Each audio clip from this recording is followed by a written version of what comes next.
Hi friends, പുതിയൊരു വീഡിയോയിലേക്ക് എല്ലാവർക്കും സ്വാഗതം. വസുന്ധര രേണുകയെ കാണാൻ വേണ്ടി പോവാണ്. അങ്ങനെ രേണുകയോട് കാര്യങ്ങളൊക്കെ ചോദിച്ചറിയാൻ കേട്ടോ, എന്താണ് അവിടെ ഉണ്ടായത്, നിധിയും ഗൗതമും കൂടി വന്നപ്പോൾ എന്താണ് ചന്ദ്രി പറഞ്ഞത് എന്നുള്ള കാര്യമൊക്കെ വസുന്ധര ചോദിച്ചറിയാണ്.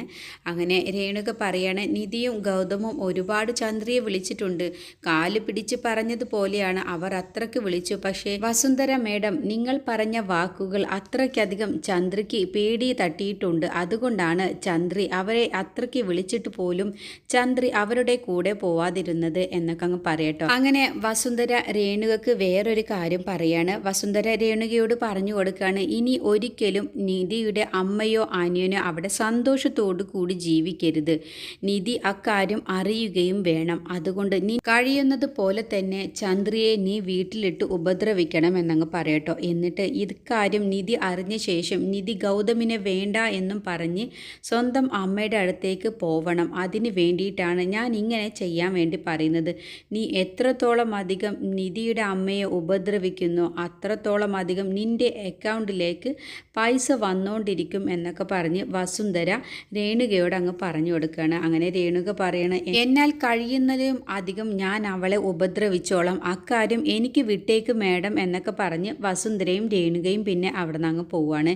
ഈ സമയത്ത് നിധിയാണെങ്കിലോ അമ്മ വരാത്തതിൻ്റെ പേരിൽ ആകെ സങ്കടപ്പെട്ട് വിഷമിച്ചുകൊണ്ട് തന്നെ അക്കാര്യം ആലോചിച്ച് റൂമിലിരിക്കാവും. അപ്പോൾ പാറു നിധിയുടെ റൂമിലേക്ക് ഒരു ഗ്ലാസ് പാലുമായിട്ട് അങ്ങ് പോകാൻ വേണ്ടി നിൽക്കുക കേട്ടോ. നിധി ഒന്നും കഴിച്ചിട്ടില്ല, ഒരു ഗ്ലാസ് പാലെങ്കിലും നിധിയെ കൊണ്ട് കുടിപ്പിക്കണം എന്നുള്ള ആ ഒരു ചിന്തയിൽ അപ്പോഴാവും അവിടേക്ക് ഗൗതം അങ്ങ് വരികയാണ്. അപ്പോൾ ഗൗതം, ആർക്കാണ് അമ്മേ പാല് എന്നൊക്കെ ചോദിക്കുമ്പോൾ നിധി ഇതുവരെയും ഒന്നും കഴിച്ചിട്ടില്ല, അവളുടെ വീട്ടിൽ നിന്നും വന്ന അപ്പം തുടങ്ങിയതാണ് ഈ പട്ടിണി കിടക്കൽ, കഴിക്കാൻ വിളിച്ചിട്ട് വരുന്നുമില്ല. അതുകൊണ്ട് ഗൗതം മോനെ, നീ ഈ ഒരു ഗ്ലാസ് പാലെങ്കിലും എങ്ങനെയെങ്കിലും നിധിയെ കൊണ്ട് കുടിപ്പിക്കണം എന്ന് അതിന് അമ്മ, ഇതുമായിട്ട് ഞാൻ അവളുടെ അടുത്തേക്ക് ചെന്ന് അവൾ എന്നെ കടിച്ചു കീറാനാണ് വരുന്നത്. അവളുടെ അമ്മ വരാത്തതിൻ്റെ ദേഷ്യം കൂടി എന്നോടാവും തീർക്കുക. അതുകൊണ്ട് എനിക്കൊന്നും വയ്യ അമ്മ, അങ്ങനെ പറയരുത് ഗൗതം. നീ അവളുടെ മനസ്സിലാക്കണം.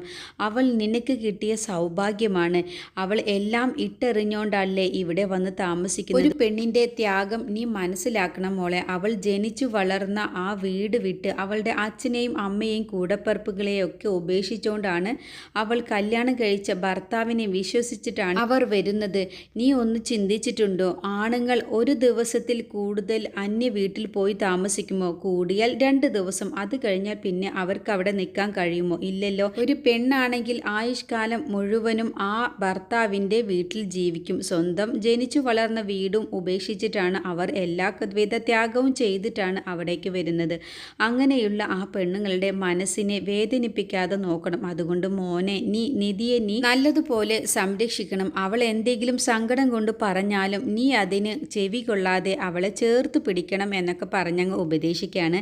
അങ്ങനെ ഗൗതം ആ പാലുമായിട്ട് നിധിയുടെ റൂമിലേക്ക് അങ്ങ് ചെല്ലുകയാണ് കേട്ടോ. എന്നിട്ട് പറയണേ, നിധി ഈ പാല് കുടിച്ചേക്ക് എന്ന് പറയുമ്പോൾ, എനിക്കൊന്നും വേണ്ട, നീ വന്നു കയറിയ മുതൽ നീ ഒന്നും കഴിച്ചിട്ടില്ലല്ലോ, നീ നിൻ്റെ അമ്മ വരാത്തതിൻ്റെ പേരിൽ ഇങ്ങനെ പട്ടിണി കിടന്നുകൊണ്ട് എന്ത് കാര്യമാണ് ഉള്ളത്, നീ ഒരു ഗ്ലാസ് പാലെങ്കിലും കുടിക്കൂ.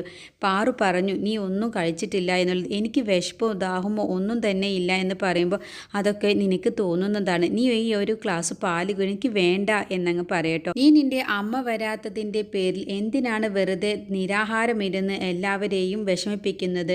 നിൻ്റെ അമ്മ വരാത്തതിൻ്റെ പിറകിൽ ഞാനോ നീയോ ഒന്നും തന്നെയില്ല. അത് നിൻ്റെ അമ്മ വരാത്തത് നമ്മൾ എന്തെങ്കിലും തെറ്റ് ചെയ്തിട്ടാണ്. വസുന്ധരാമ്മ പോലും നിൻ്റെ അമ്മയോടും അനിയനോടും ഇവിടെ വന്ന് താമസിക്കാൻ സമ്മതം തന്നതായിരുന്നു. പക്ഷേ നിൻ്റെ അമ്മ വിളിച്ചപ്പോൾ വന്നില്ല. അതിനിപ്പോൾ നീയോ ഞാനോ തെറ്റുകാരല്ല. അതുകൊണ്ട് കുറച്ച് ദിവസങ്ങൾ കഴിയട്ടെ, എന്നിട്ട് നിൻ്റെ അമ്മയെ വീണ്ടും പോയി കണ്ട ശേഷം നമുക്ക് അവരെ ഇങ്ങോട്ട് കൂട്ടിക്കൊണ്ടുവരാം എന്നങ്ങ് പറയുമ്പോൾ നിധി പറയാണ്, എനിക്ക് അതിനേക്കാളും കൂടുതൽ വിഷമം വന്നത് ഗൗതം സാർ പെരുമാറിയതാണ്.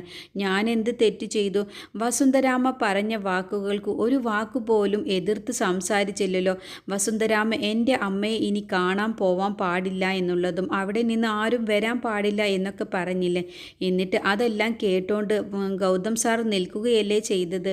ഒരു മറുപടി പോലും എതിർത്ത് പറഞ്ഞില്ലല്ലോ എന്നൊക്കെ അങ്ങ് പറയുമ്പോൾ അതിന് ആ വസുന്ധരാമ്മ പറഞ്ഞതിൽ ഇപ്പോഴൊന്നും മറുപടി പറയേണ്ട കാര്യമില്ല. മുതിർന്നവർ എന്തെങ്കിലും സംസാരിക്കുമ്പോൾ നമ്മൾ അവരെ ധിക്കരിച്ച് സംസാരിക്കരുത്. അപ്പോൾ അവർക്ക് ഇരട്ടി ദേഷ്യമാണ് ഉണ്ടാവുക. അത് അതുകൊണ്ട് കുറച്ച് ദിവസങ്ങൾ കുറച്ച് സമയം കഴിയട്ടെ. വസുന്ധരാമ്മ പറഞ്ഞതൊന്നും നടക്കാൻ പോകുന്നില്ല. നിനക്ക് നിൻ്റെ അമ്മയെ എപ്പോൾ കാണാൻ പോവണം എന്ന് ആഗ്രഹിക്കുന്നു, അപ്പോൾ ഞാനും നീയും ഒക്കെ അവിടേക്ക് പോകും. അവർക്കും ഇങ്ങോട്ട് വരാം. പക്ഷേ ഇപ്പോൾ വസുന്ധരാമ്മ പറയുന്ന വാക്കുകളോട് ഞാൻ എതിർത്ത് എന്തെങ്കിലും സംസാരിച്ചാൽ വസുന്ധരാമ്മയ്ക്ക് അത് ദേഷ്യമാവുകയും പിന്നീട് കൂടുതൽ പ്രശ്നങ്ങൾ ഉണ്ടാവുകയുമാണ് ചെയ്യുക. അതുകൊണ്ടാണ് ഞാൻ അപ്പോൾ മിണ്ടാതിരുന്നത്. നീ ഇപ്പോൾ നിധി അക്കാര്യമൊന്നും ആലോചിക്കണ്ട. അതൊക്കെ അതിൻ്റെ സമയത്ത് എല്ലാം ശരിയാവും. നീ ഇപ്പോൾ ഈ ഒരു ഗ്ലാസ് പാല് കുടിച്ച് കിടന്നുറങ്ങാൻ നോക്ക് എന്നും പറഞ്ഞിട്ട് ഗൗതം അവിടെയുള്ള തലാണയും എടുത്ത് പുറത്തേക്കങ്ങ് പോവാൻ കേട്ടോ. അപ്പോൾ നിധി പറയാണ്, എന്തിനാണ് നിങ്ങൾ പുറത്തു പോയി കിടക്കുന്നത്, ഇവിടെ തന്നെ കിടന്നോളൂ എന്ന് പറയുമ്പോൾ അത് വേണ്ട. ഓഫീസിലെ വർക്കുകൾ എനിക്ക് ഒരുപാട് ചെയ്യാനുണ്ട്. ഞാൻ അവിടെ ഉള്ള സ്റ്റാഫുകളോട് നല്ലപോലെ അവർക്ക് മടിയൊന്നുമില്ലാതെ വർക്ക് ചെയ്യുന്നവർക്ക് മാത്രമാണ് ഞാൻ ഓഫീസിലെ വർക്ക് കൊടുക്കാറുള്ളൂ. അല്ലാത്തവർക്ക് ഞാൻ കൊടുക്കാറില്ല. അതുകൊണ്ട് എനിക്ക് കുറച്ച് ഓഫീസിലെ വർക്കുകൾ ചെയ്യാനുണ്ട്. അത് ഞാൻ അവിടെ പോയിരുന്ന് ചെയ്തോളാം. പിന്നെ നിൻ്റെ ഈ മുഖം കാണുമ്പോൾ എനിക്ക് വിഷമമാണ്. നീ സങ്കടപ്പെടുന്നത് എനിക്ക് ഇഷ്ടമല്ല.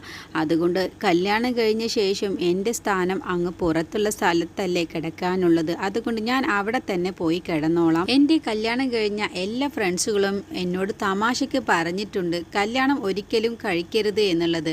അതിൻ്റെ അർത്ഥം എന്താണെന്നുള്ളത് എനിക്ക് ഇപ്പോൾ മനസ്സിലായി. എന്തായാലും നീ ആ പാലങ്ങ് കുടിച്ചിട്ട് സുഖമായിട്ട് ഉറങ്ങിക്കോ എന്നും പറഞ്ഞിട്ട് നേരെ ഗൗതം അവിടുന്ന് അങ്ങ് പോവാനായിട്ട്. ഗൗതം റൂമിൽ കിടക്കാതെ പുറത്തു പോയി കിടക്കുന്നത് വസുന്ധര അങ്ങ് കാണാൻ കേട്ടോ. അങ്ങനെ വസുന്ധര മനസ്സിൽ കരുതാണ്, നിധി നിന്റെ അമ്മയെ ഇവിടേക്ക് കൊണ്ടുവരാൻ പറ്റാത്തതിൽ നീ ഗൗതവുമായിട്ട് നന്നായിട്ട് വഴക്കിട്ടിട്ടുണ്ടാവും. അത് തന്നെയാണ് എനിക്കും വേണ്ടത്. ഗൗതം നിന്റെ കൂടെ ഉറങ്ങാൻ പാടില്ല. നിന്റെ റൂമിൽ നിങ്ങൾ രണ്ടുപേരും ഒരുമിച്ച് കിടന്നുറങ്ങാൻ പാടില്ല. അത് തന്നെയാണ് എൻ്റെയും ലക്ഷ്യം.